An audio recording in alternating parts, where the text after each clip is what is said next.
Oh dear.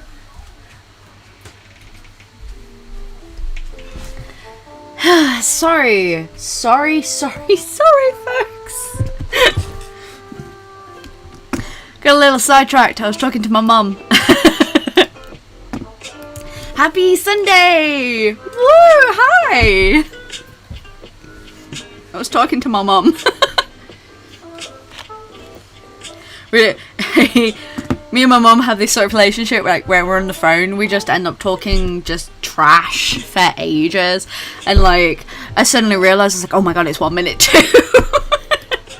Hi, happy birthday to Aurora, happy 10th birthday. Woo!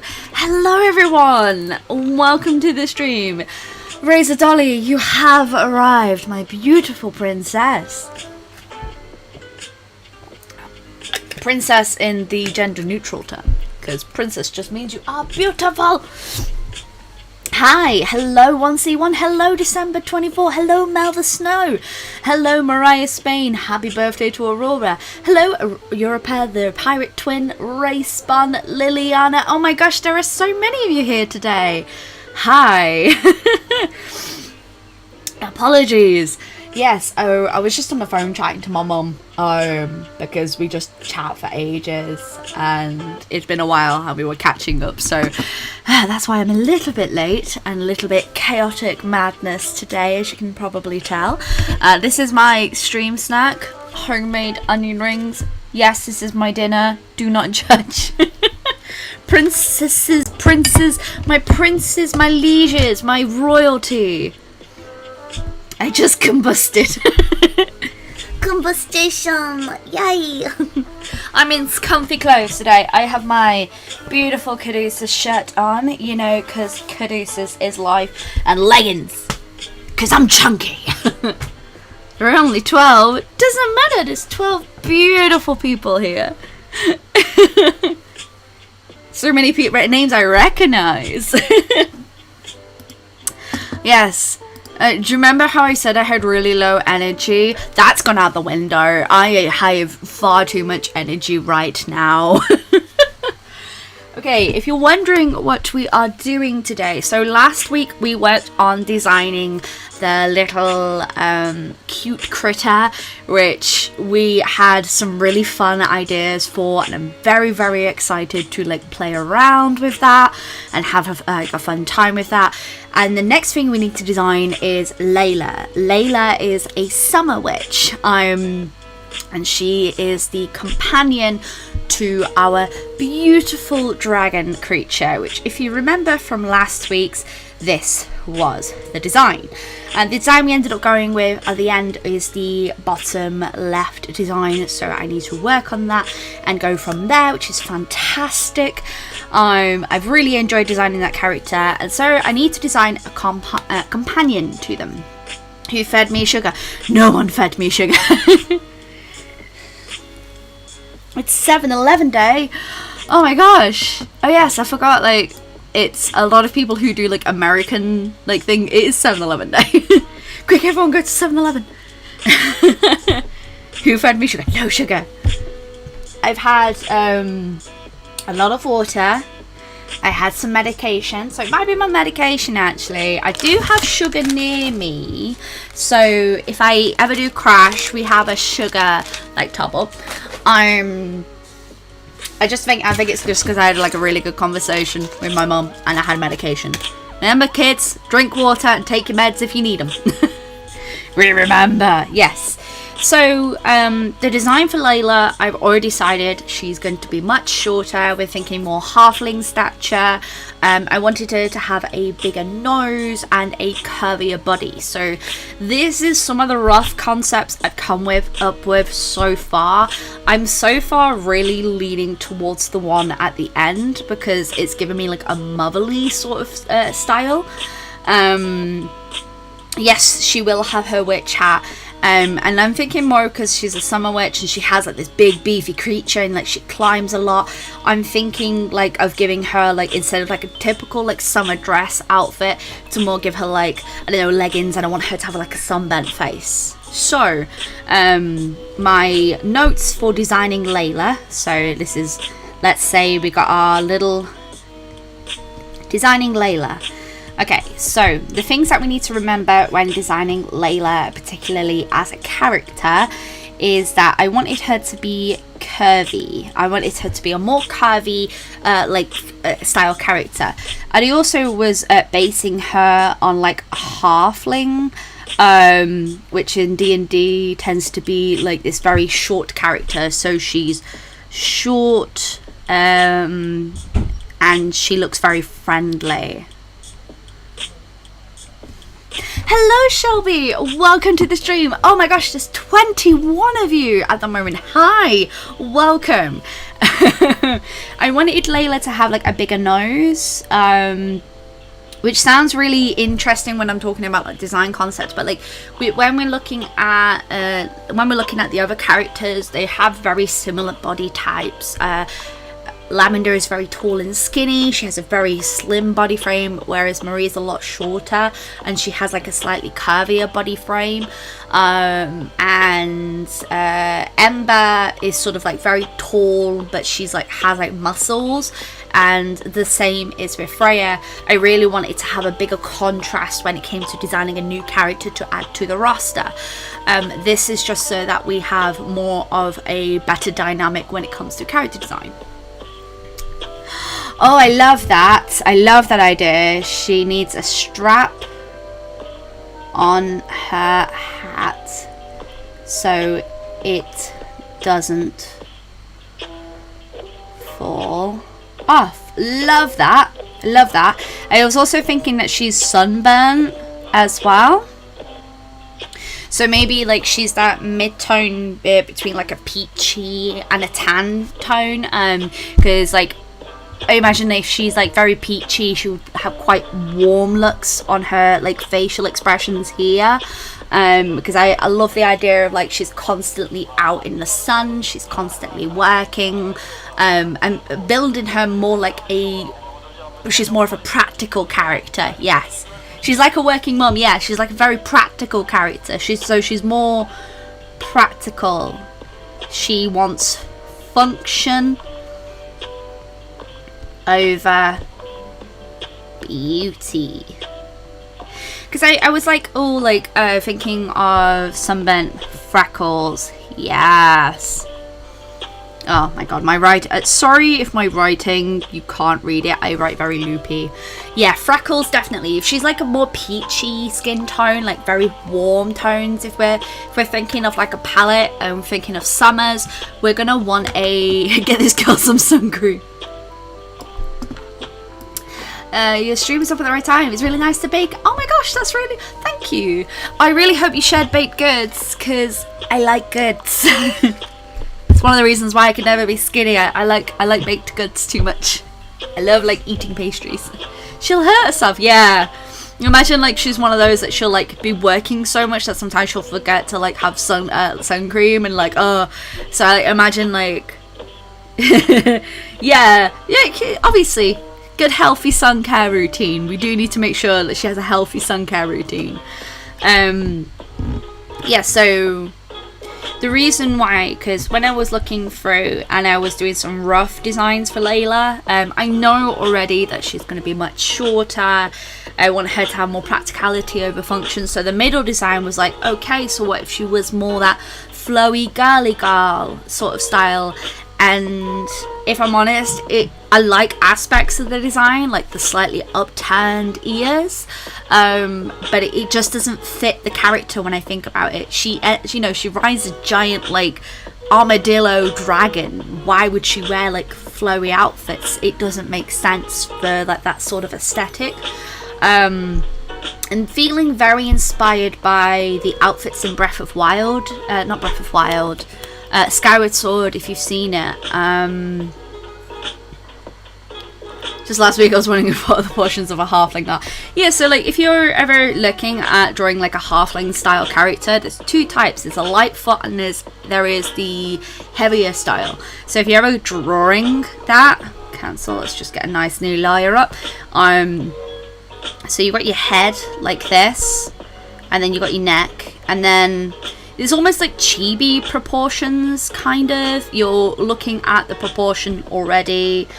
And like Layla's body type, as you can tell, is much thicker, so I've gone for like she'd have a bit of a tummy and stuff like that. With like that sort of functionality, she'd have like much squatter legs because she'd climb like things, skirt hikes to pull it. Yeah, that would be like, if she was to wear a skirt, she would definitely have like skirt hikes to be able to sort it out.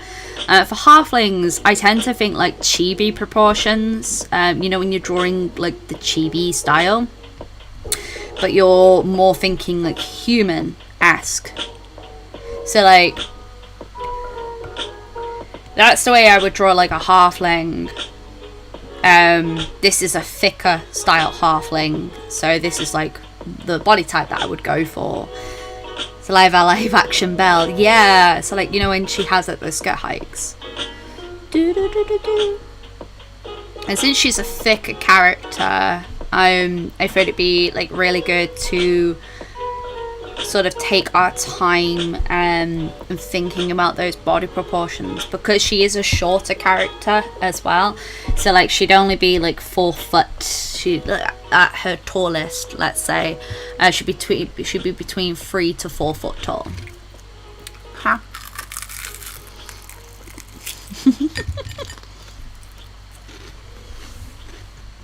Oh no, that's absolutely fine. Because if I'm drawing a normal human or a humanoid, you just elongate those shapes a bit more.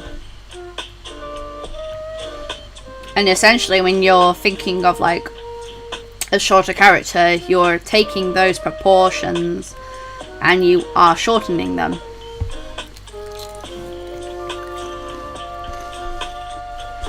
See?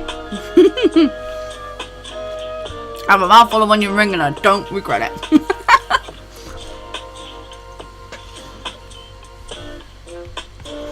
So yeah. So like, I like to think that she comes up to the hips of a lot of characters. Satisfying crunch is satisfying, yes. So like, I was debating on whether or not giving her short hair or long hair, because we've got Marie, who has really long hair, Lavender, who is really short, and Freya has like mid-length hair, and Willow has like sort of like shoulder length hair. Nice song. It is a nice song, isn't it? So I was like, do I give her like shorter, like sort of like hair that like spikes out, sort of? Because with Lavender's hair is very sleek. And I imagine like Layla, because she ends up working a lot, doesn't end up like having very clean, like, I imagine her to have like sort of like messy styles. I say she has long hair but keeps it up in different styles. That could work, especially when it's hot as well. Because like, if we were to do it, so let's just make sure we've got our body shape down, because once we've got the body shape down, we can build up from there. She's a much chunkier character, so we gotta think about like, how would everything sit. I mean, if we are going for longer, I mean, this is the good thing about this, is that we can go through and we can do a few different designs. Definitely want a bigger nose on her, like maybe that. I haven't quite decided.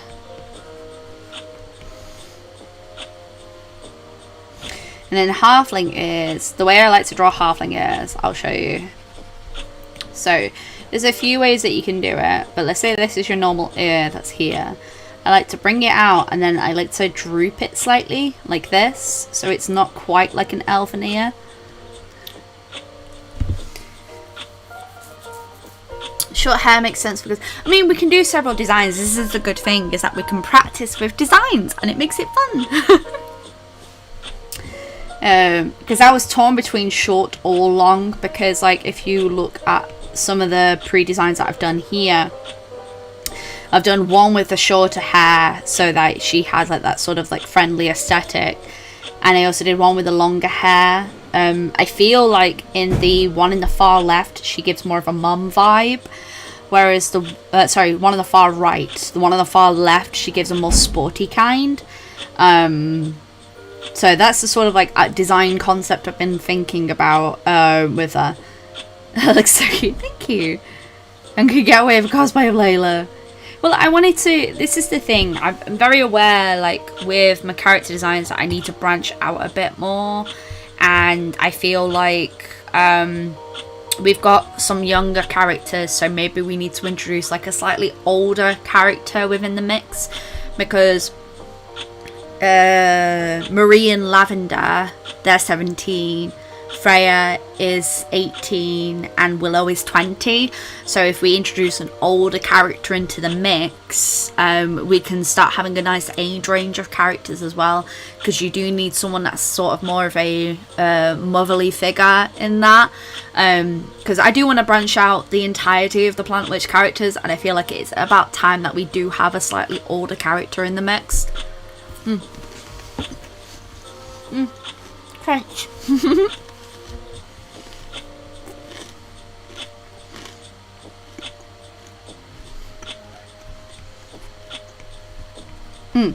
So I know I definitely want a nice smile, and I want thicker eyebrows.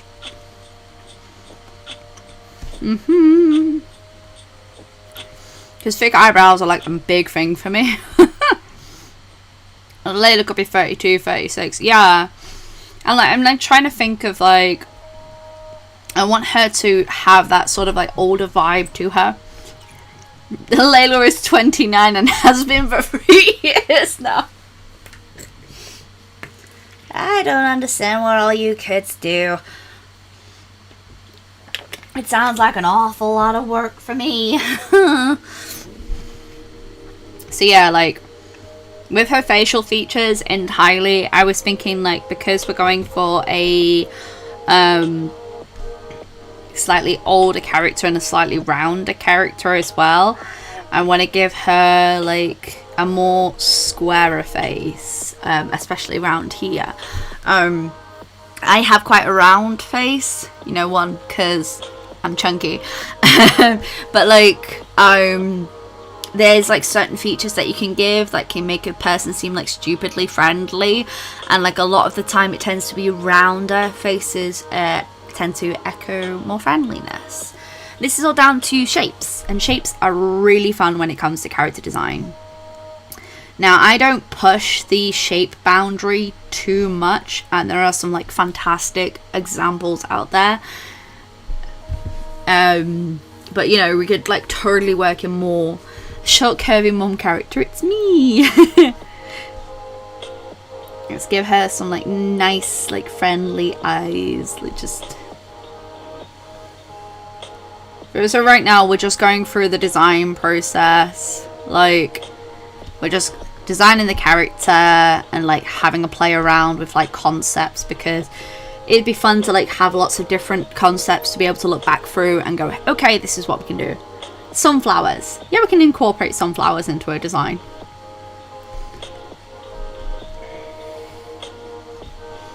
Let's just round out her body shape a bit more. So if, say, if she was to have like, I would say like, say for example, if she was to have like hair that goes like this, I would put the sunflowers here, but we will get to that when we get to it. Eye wrinkle, yeah, that's what I was thinking, like add in like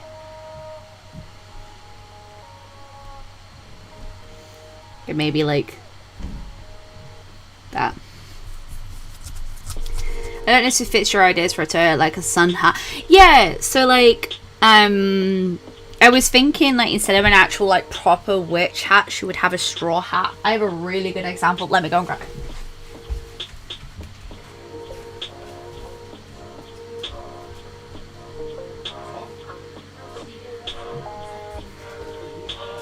I'm not eating it all yet. It'll take me a while to eat it. So like I have this one. As you can see, I actually do want to decorate this with sunflowers. Like, now As you can see, it's a rather large, like sort of like floppy-esque design. So like if we were to give her like a straw hat, it would be like, you know, probably something like this with flowers on it. That way we can incorporate the flowers into the design. Flower glasses. We could do that. Anyway, should I keep the hat on so we can have a look at our inspiration? Like, do, do, do, do, do. Well, howdy all and welcome to the cat's house. Yeah, so like, it's a big floppy straw hat. So instead of going for a standard witch hat, we could make her a nice straw hat, which would be really cute. So let's finish out fleshing her body, because once we've done the body shape, we can then dress her up. Because once you've got the body down, you can really play around with everything now. Because then when we've got the body shape, we can play around with some concepts as well. Keep saying body shape and play. I feel like we need to give her slightly thicker arms. You know.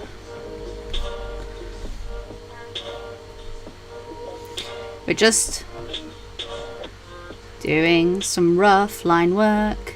Oh, thank you. I got this hat from H&M.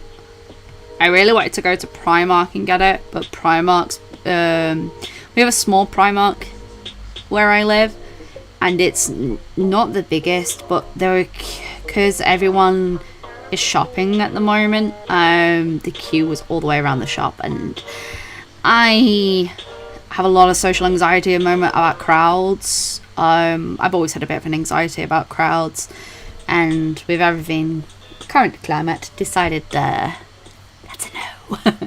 She definitely needs work boots. Yes, I 100% think so as well. Like, especially she's like, you know, climbing trees to get the coconuts with like her critter. It makes sort of sense, like, her to have that sort of design aspect to it.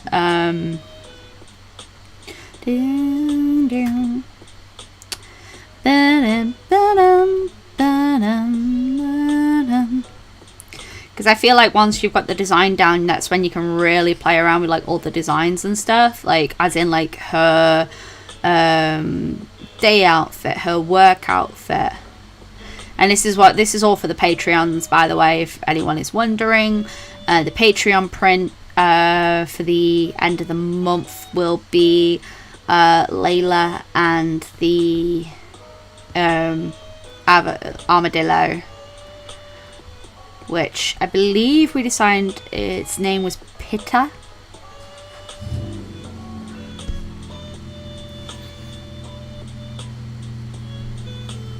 Almost like Peter, but it's not Peter.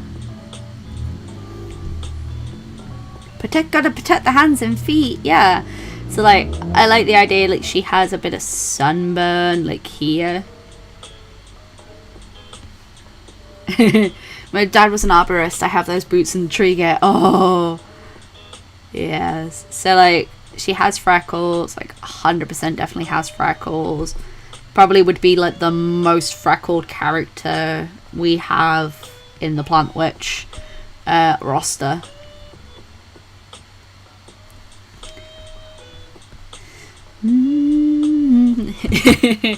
Yeah, so like the whole point is that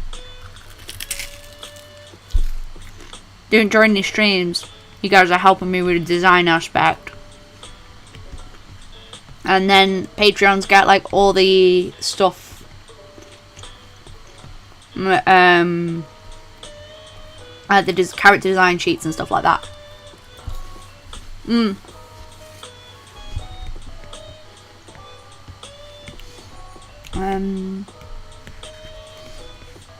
Yet again, we're not going for clean.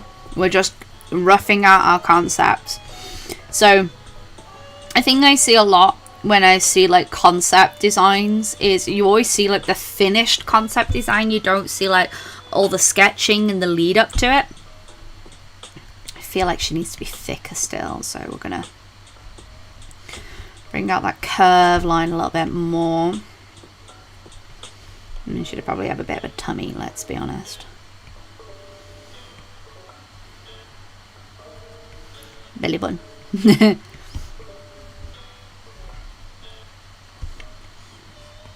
And this is solely because, like, when we were designing her critter, I was thinking, like, well, what kind of person would own this character? What kind of person would own this critter that's this large design? And I was like, well, it would definitely be a more hardier person, someone who 100% like is more like hands-on, a lot more rough and tumble. So we're sort of like bringing that into the character design itself. I like the sketchy look. To be fair, I do like it a lot. I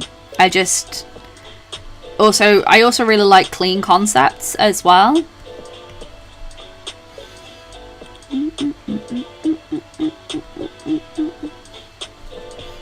Hand looks weird right now. It's because we've not.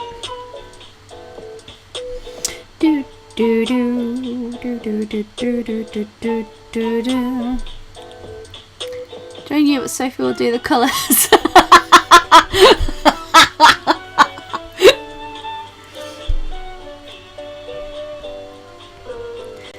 Yeah, so like, if I was to, that arm would be at the back, not the front, because it's not the right angle for it to be at the front.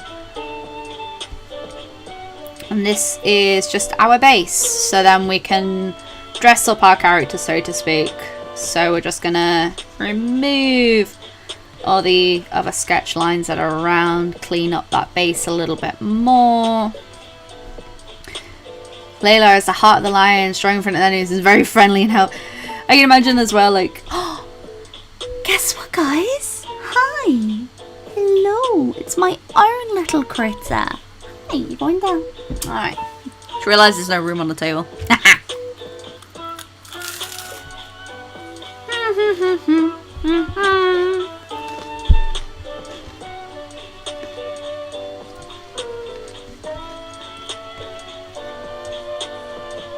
Mama Bear vibes. Yes.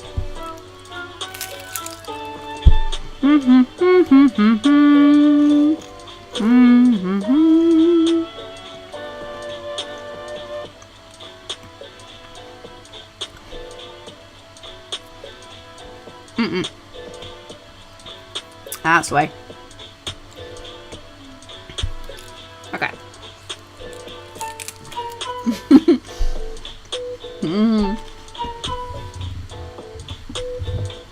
She's been very, very cuddly lately. She decided her latest naughty trick is to sit behind the TV and then try and pull the wires out of the TV to get attention. You know, because cats need a lot of attention. Okay. She's been duplicated.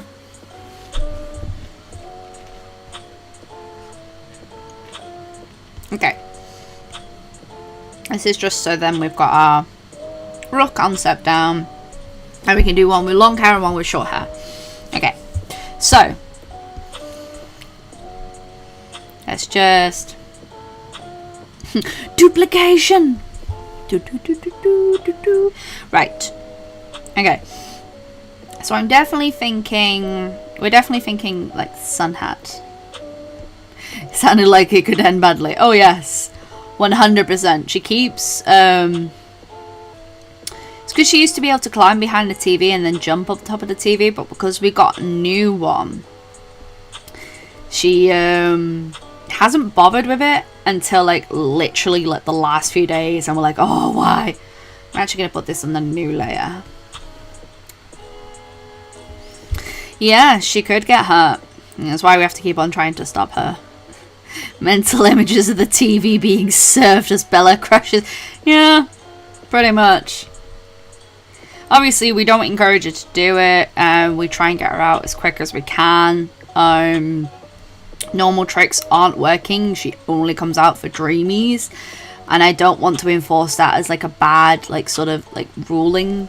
Because that will encourage her to go behind there, because she's like, well, if I go behind here, they will give me treats. So that means TV equals treats. So yeah, obviously don't want to encourage that. And cats are notorious for doing things you do not want them to do. Yeah. So we got a little hat. Let's say, yet again, we're rough concepting. These are not finalized images. They're just there to sort of like be placeholders for things that we're working on. Cats need no encouragement. No, they don't need encouragement for mischief. So I'm definitely thinking thick hair, because we've got one character with very thick hair, and I just love that sort of like concept of like very thick hair in general. I mean, another thing that I did think about would her hair be off her face? So like, if we did that, would that work better? Toddlers as well. Yeah, cats are essentially just toddlers. They really are.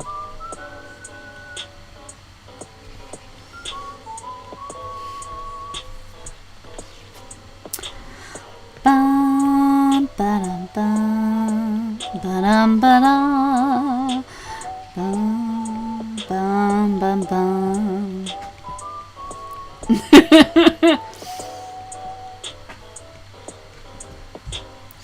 Ba, ba-dum, ba, ba-dum, ba-dum. She definitely needs a bigger sun hat. Give her those really short bangs, so like that. I think that makes her look really young.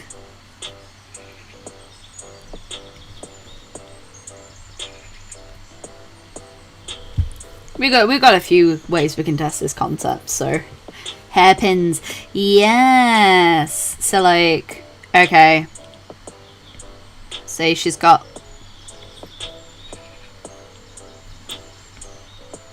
proper like little clips that would keep like the hair back out.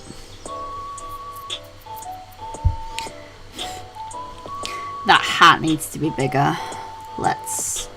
It is, and go back to the drawing board with that one,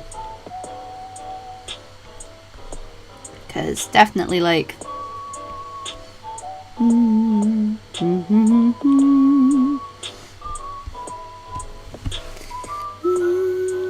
I'm along with you. It's a good song. Ba-dum-bum. Just a big circular hat. And like, it definitely needs like, you know, the strings that would come down, like ribbon, like this, to fasten under the chin. Dun, dun, dun, dun. Just gonna bring that down a little bit more so that we can really play around with concepts. We're just gonna move you over here a bit. Hat's so big, when it's in the back you only see feet in the tree. Yeah, like that sort of like idea of the hat like completely encompasses the top here.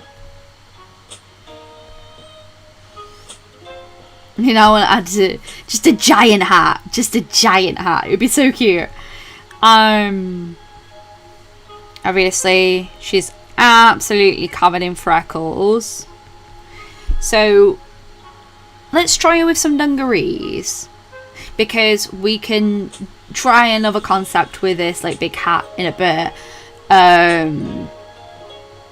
Because if we're thinking, like, functionality, like big old pocket here, like it would have to be those short dungarees, or it would be a skirt. Probably more the short than the skirt, because when you're wearing a skirt and you're like climbing a lot, it's not a lot of fun. Dungarees! Marceline hat, like, oh, Marceline. Greetings! Welcome. I hate you, brah. That's a really fun name. Hi, and welcome to the stream. We're character designing today. If you've never seen these before, we go through and we sort of like collaborate on character designs, and today we are doing Layla, who is a summer witch, more of an older type of character who's like sort of like squishier in shape. Yes. In my case, Ava would get the hat because giant sun hat for space.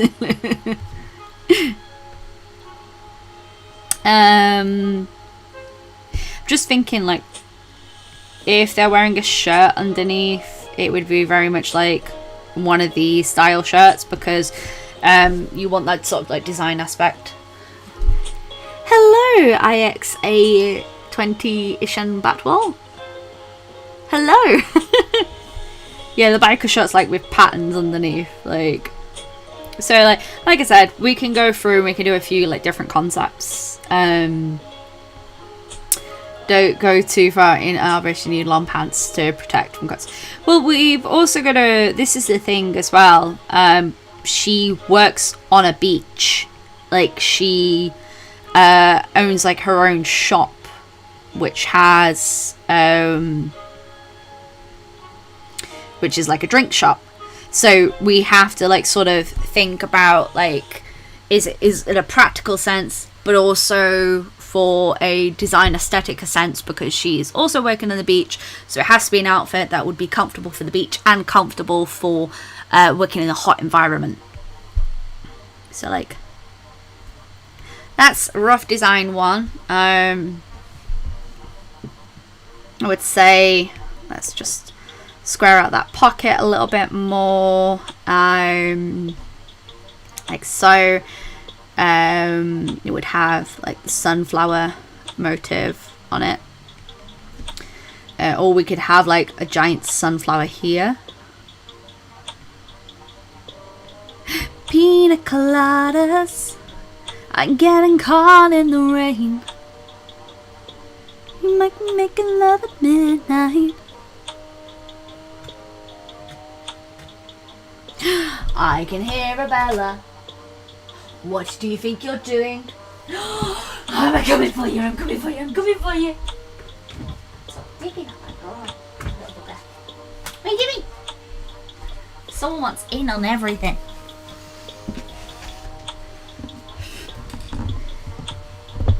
Maybe give her a two-piece swim top. Yeah, like if we're thinking, it's got to be that mixture of like, oh, I work at a beach, and also like, she would never be in shoes. I'm cool with that. The onion rings are so good.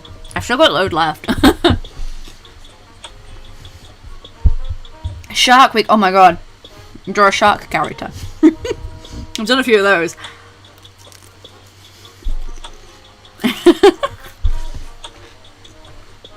So we still want the giant hat, of course. I love the ribbons under the chin. I think that's such a cute design aesthetic.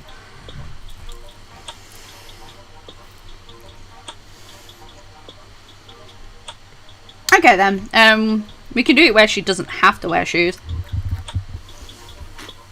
Give her Crocs. Do you know what? I kind of love that. Just like Crocs sandals. That way it kills two birds one stone. She can just whip them off. Sadly, Crocs would make her, considering she old. Yeah, just like give her Crocs.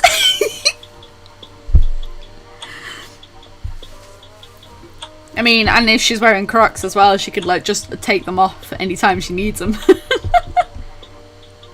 Okay, I'm gonna say this now. I have worn Crocs. Like, we used to have them when I lived at home, when I lived with my parents, And honestly, they are some of the comfiest shoes you will ever wear around the house, ever. And if I used to like pop out and do some gardening, we'd just shove like the communal Crocs on. It was great. If she wants to run, she can just flip the latch onto the back. She has like a little latch like that. These are go-go power trainers. I said it. Don't lie. Don't lie.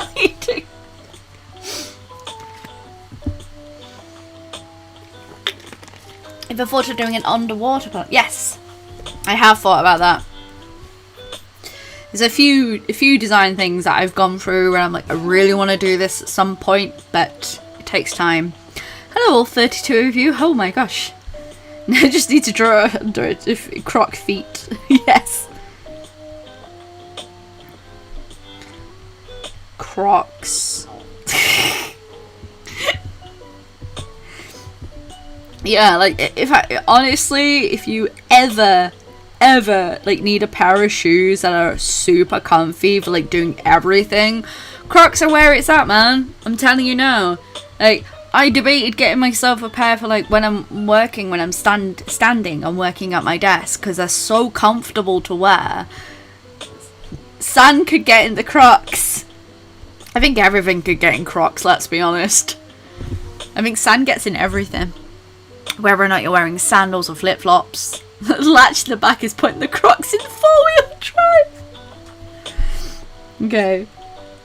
Let me just put this child in some biker shorts, okay? She's got our snazzy biker shorts on, you know.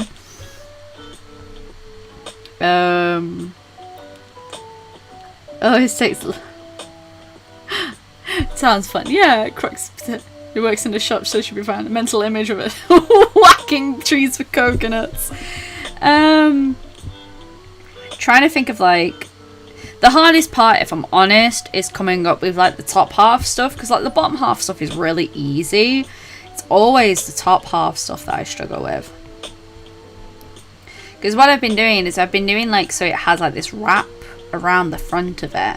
So like, say if she was wearing, because we are in a fantasy based world, let's remember.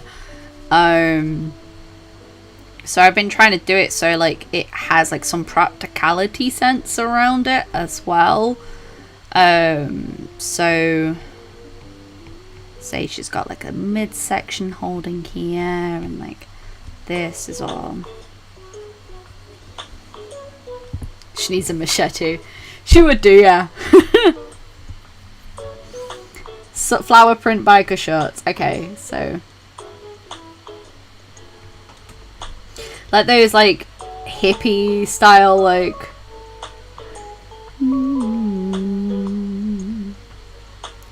like giant hippie flowers on her biker shorts. So fantasy Crocs.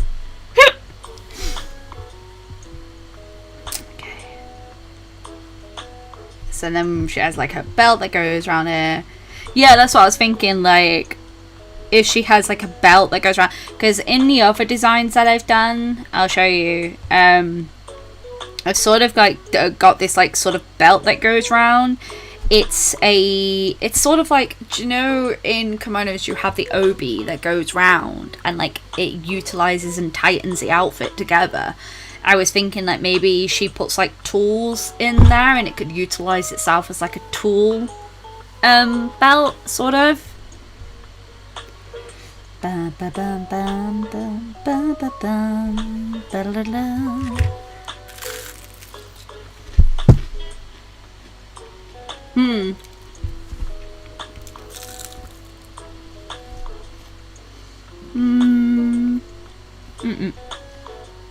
His hat doesn't look right, so I'm changing it. Don't worry. Hello! Hello, little Smiley. You came in at a time when I'm eating onion rings. Bella's being super cute right now. She's out of the window here.